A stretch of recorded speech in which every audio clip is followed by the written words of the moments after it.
प्रवीण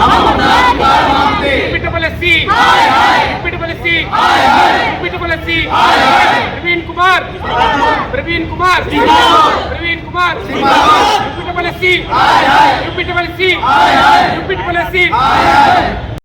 मैं कनिष्ठ सहायक 2016 की अभ्यर्थी अजिता वाजपेयी। मेरा सरकार और उनके अधिकारियों से यही निवेदन है कि 6 साल व्यतीत हो गए और हमारा अंतिम परिणाम अभी तक नहीं आया है। हमें बार बार झूठा आश्वासन दिया जा रहा है। कहीं टेक्निकल इश्यूज़ बताए जाते हैं, कहीं बताया जाता है कि अब चुनाव आ गए हैं तो अभी परिणाम घोषित नहीं हो सकता, और इसी तरह परिणाम अभी तक हमारा अंतिम नहीं दिया जा रहा है। हम यही अनुरोध करेंगे सरकार से कि हमारा अंतिम परिणाम जारी करके हमारी ज्वाइनिंग दे दी जाए। देवेंद्र प्रताप, सबसे पहले आप सभी मीडिया बंधुओं का आभार व्यक्त करते हैं, धन्यवाद देते हैं कि आप लोगों ने हम लोगों की बातों को बार बार उठाया है और आज भी उठाने के लिए तैयार हैं। उसके बाद हम इस धरने में आए हुए अपने अधिकार की लड़ाई के लिए अपने सभी प्रतियोगी छात्रों को बधाई शुभकामनाएं देते हैं, उनका धन्यवाद देते हैं कि उन्होंने अपने अधिकार के लिए लड़ने के लिए आए। जो भाई हमारे बंधु नहीं आए हैं वो इनसे सीखें, जो 500 किलोमीटर चल के अपने अधिकार की लड़ाई के लिए आयोग पर आएँ। और उसके बाद माननीय मुख्यमंत्री योगी आदित्यनाथ जी को नई सरकार बनाने पर हार्दिक बधाई एवं शुभकामनाएं देते हैं सभी छात्रों की तरफ से। और माननीय मुख्यमंत्री जी से उम्मीद करते हैं कि पिछले 5 सालों में जिस तरह यूपी ट्रिपल एससी के छात्रों को प्रताड़ित किया गया है, उस समस्या से इस बार उनको निजात दिलाया जाए। जितनी परीक्षाएं बाकी हैं उनकी परीक्षाएं की जाएं और जितनी भी भर्ती प्रक्रिया बाकी हैं उसको समय रहते हुए पूरी की जाए। और असिस्टेंट बोरिंग टेक्नीशियन की वैकेंसी है जिसके हम सभी लोग छात्र हैं, 2019 की भर्ती है। श्रीमान आपको बताना चाहते हैं, एक मिडिल फैमिली के लिए बहुत कठिन होता है इतना लंबा वक्त झेलना। 2019 की भर्ती है, 3 साल हो गए। लड़के विभिन्न शहरों में रहते हुए सभी छात्र तैयारी करते हैं, कोचिंग करते हैं। अगर सालाना खर्च देखा जाए तो 1.5 से 2 लाख रुपए 1 साल का खर्च आता है। इतना खर्च कहाँ से उठा पाएगा? इस समस्या को न तो हमारी सरकार समझ रही है न तो आयोग समझ रहा है।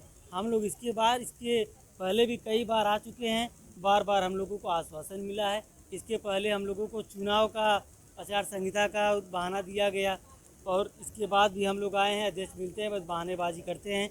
हम लोग असिस्टेंट बोरिंग टेक्नीशियन की परीक्षा तिथि चाहते हैं। मेरा नाम मारुत कुमार सिंह है। मैं रिफॉर्म यूपी ट्रिपल एससी मुहिम को लेकर आगे बढ़ रहा हूँ। ये रिफॉर्म की बात हम इसलिए कर रहे हैं कि प्रदेश भर के युवाओं की आवाज़ है रिफॉर्म यूपी ट्रिपल एससी। हम लोग उत्तर प्रदेश अधीनस्थ सेवा चयन आयोग में सुधार चाहते हैं। सुधार की मांग क्यों उठ रही है? वो इसलिए उठ रही है कि उत्तर प्रदेश अधीनस्थ सेवा चयन आयोग के तहत अंतर्गत वर्ष 2015 से लेकर अभी तक कुल 21 भर्तियाँ लंबित हैं, जो कि सूची आप देख रहे होंगे, ये सामने है कि 2015 में आई अनुदेशक सामान्य चयन, 2016 में आई अनुदेशक सामान्य चयन, आबकारी सिपाही, कनिष्ठ सहायक, सम्मिलित तकनीकी सेवा, lower PCS, SO, forest guard, ये तमाम भर्तियां हैं जो लंबित पड़ी हैं।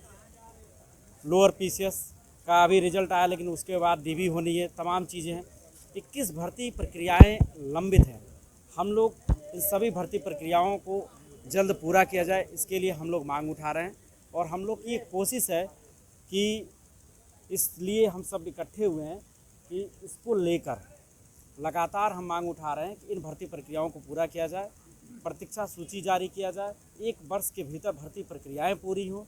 इन तमाम मांगों के साथ हम रिफॉर्म यूपी ट्रिपल एससी की बात कर रहे हैं, जो इसमें सारे बिंदुएं दिए हुए हैं कि आयोग की कार्य क्षमता बढ़ाने के लिए जरूरी संसाधन व कर्मचारियों की कमी को पूरा किया जाए। जो लगातार ये बहाना दिया जाता है कि हमारे पास कर्मचारियों की कमी है, हम सरकार से मांग करते हैं सबसे पहले कि जो भी आयोग के जिम्मेदार अधिकारी हैं, जो इनके रहते हुए ये तमाम भर्ती प्रक्रियाएं लंबित है 6 वर्षों के बाद भी, और लगातार झूठा आश्वासन देते रहते हैं। जैसा कि आप लोगों ने देखा होगा, कनिष्ठ सहायक के अंतिम परिणाम को लेकर 3 जनवरी को हम लोगों ने धरना दिया था। उस समय 15 जनवरी को कहा गया था, उसके बाद भी लगातार ऐसे आश्वासन दिया जाता रहा और अभी तक उसका अंतिम परिणाम नहीं आया है। आपके साथ में काफ़ी शिक्षक आपके साथ में यहाँ धरना प्रदर्शन कर रहे हैं, काफ़ी दिनों से कर रहे हैं अधिकारी। हम देखिए इस चीज़ को लगातार कोशिश कर रहे हैं। मुझे लगता है कि ये एक तरह से बिल्कुल अपने आप में तानाशाही रवैया है अधिकारियों का। और हम इन अधिकारियों को, शासन से, सरकार से, हम ऐसे अधिकारियों को, लापरवाह अधिकारियों को, इस तरीके से तानाशाह अधिकारियों को हम इस्तीफे की मांग करते हैं कि ऐसे लोगों को तत्काल हटाया जाए। अगर आपकी मांग पूरी नहीं होती तो अगला कदम किस तरीके से आपका क्या होगा? हम देखिए, धरना हम लोग लगातार आमरण अनशन करने के लिए तैयार हैं। हम लोग इसको लेके लगातार आंदोलन करते रहेंगे जब तक हमारी बात नहीं सुनी अगर जाएगी। आज भी आपकी बात नहीं सुनी गई तो आपका अंतिम परिणाम क्या होगा? देखिए, हम लोग अभी थोड़ी देर में मुख्यमंत्री कार्यालय की तरफ बढ़ने वाले हैं मार्च करते हुए।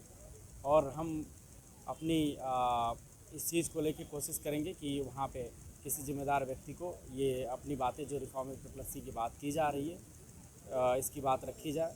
और इसके साथ ही साथ हम ये प्रयास करेंगे कि इसको लेके हम लगातार अनवरत धरने पर बैठेंगे जब तक कि शासन स्तर से कोई अधिकारी सुनता नहीं।